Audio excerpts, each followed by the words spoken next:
Hello, America. My name's Gage Clark. I'm from Massachusetts, and I'm mad as heck.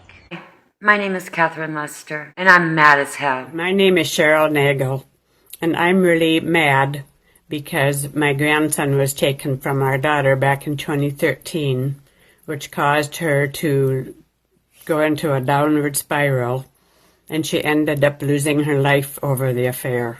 This is Brianna Sagdahl. I'm mad as cuss and scared as a cat. If you're not scared, you're not paying attention. I'm mad as heck because our kids have been legally kidnapped by Lonoke County DHS and our rights have been terminated, all based on lies. Nothing but lies.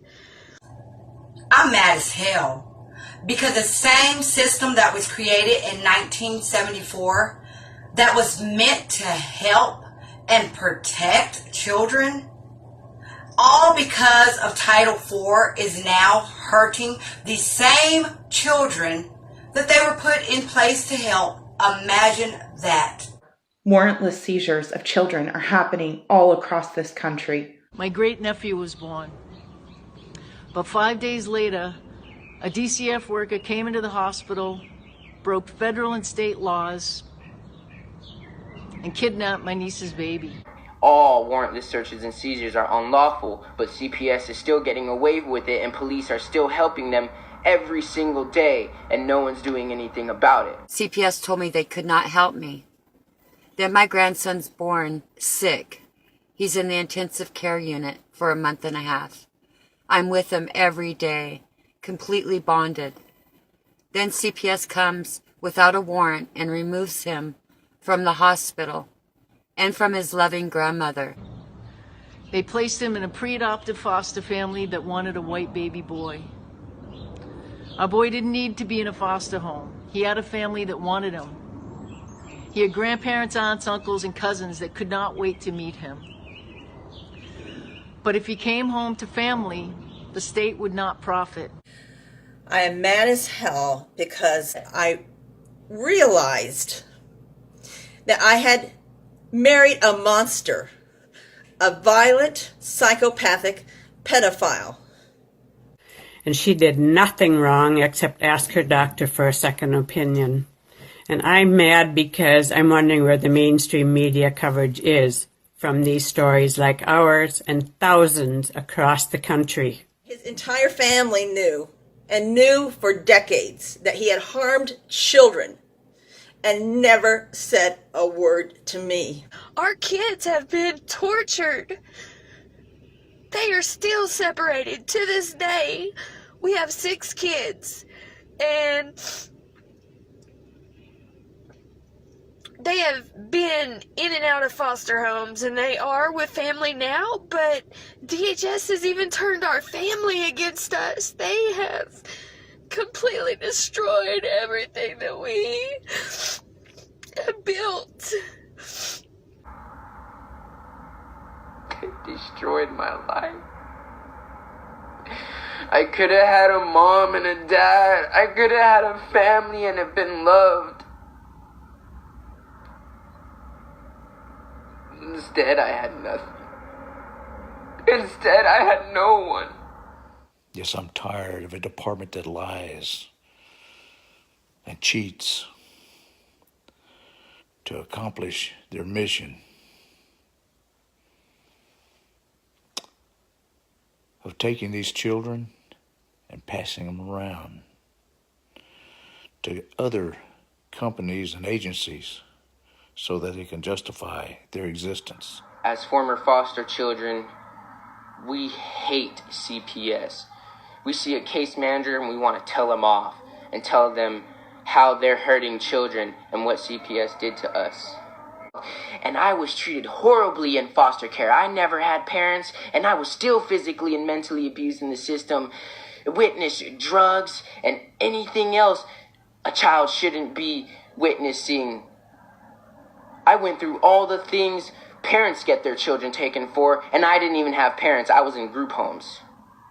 But yet, CPS doesn't investigate child abuse and neglect that occurs to children in group homes. You want to know why? Because you're still considered a ward of the state, even though you're being taken care of by another third-party agency contracted with the state to provide housing services for foster children. I'm angry at the state of Oregon for not hearing our cries for help, not doing anything about this guy. So now more children, hundreds of children, are at risk. They don't want to investigate their own partners because they're partners in crime. That's what they do. They abuse children together. There was concern about a fever, and it led to 20 armed police officers kicking in their door and taking not that one child, but all 3 of their children. If you are not terrified with the decisions that our government is making, if you are not terrified for your family, you are not paying attention. Not only are they being taken away from the only people that they know, I'm mad as hell because they're getting abused in a system that was meant to protect them by strangers who they've been placed with. I'm mad as hell. Me and my husband have been married for 15 years, and all the kids belong to me and him. We owned our home, we owned our cars. And I'm sick of it. When I hear about an apartment that's supposed to be protecting children, but is actually kidnapping children from families that cannot afford legal counsel. CPS destroyed my life, and I want them to pay dearly. I'm about unification, not fragmentation of families. And my core belief is that it's good public policy, it's good clinical policy, it's good family policy. Children should be with their parents. Get mad. Do something. Get involved. Put your game face on. Emergency Protection Division's mission is to create a new national security agency that's pretty much like a police force that polices CPS and police brutality. I was with him every day, every night, for a month and a half, until CPS, without a warrant, came in and removed him. The same way police everything else. But as a public agency protecting federal law. We have to have equal rights for everybody because all lives matter. To this day, I suffer. CPS violated my right to raise my grandson. I ask you, when is enough enough? It is time that we take a stand.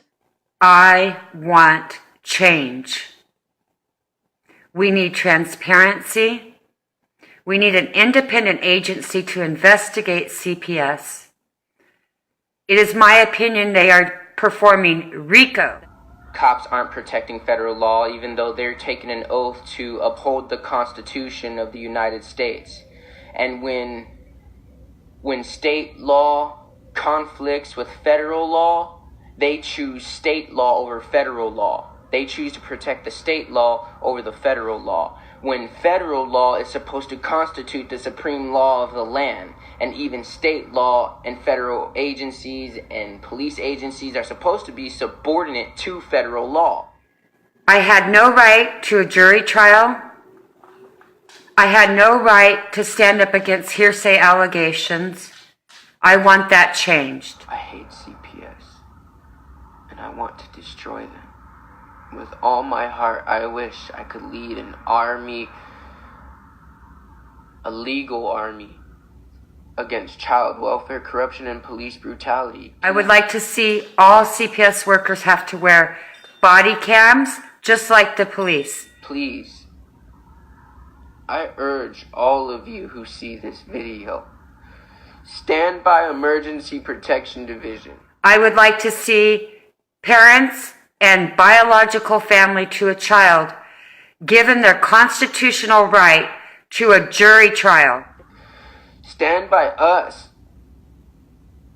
because we're former foster children. We know the pain. We know the terror. This is what all of your children are going through. Our government only operates by consent, and I do not consent. When they come to your door with the police, it is a terrorist attack. Domestic terrorism. Police brutality and child welfare corruption is a threat to our national security. And we, the people, are obligated to stand up and to fight for ourselves. Because I, for one, as a former foster child, never want my children or any of my descendants to face that horror. We are innocent until proven guilty. This must stop. It's domestic terrorism, people. Domestic terrorism. Okay? Child welfare and the police involved with child welfare, it's an act of terrorism, people. So please, wake up.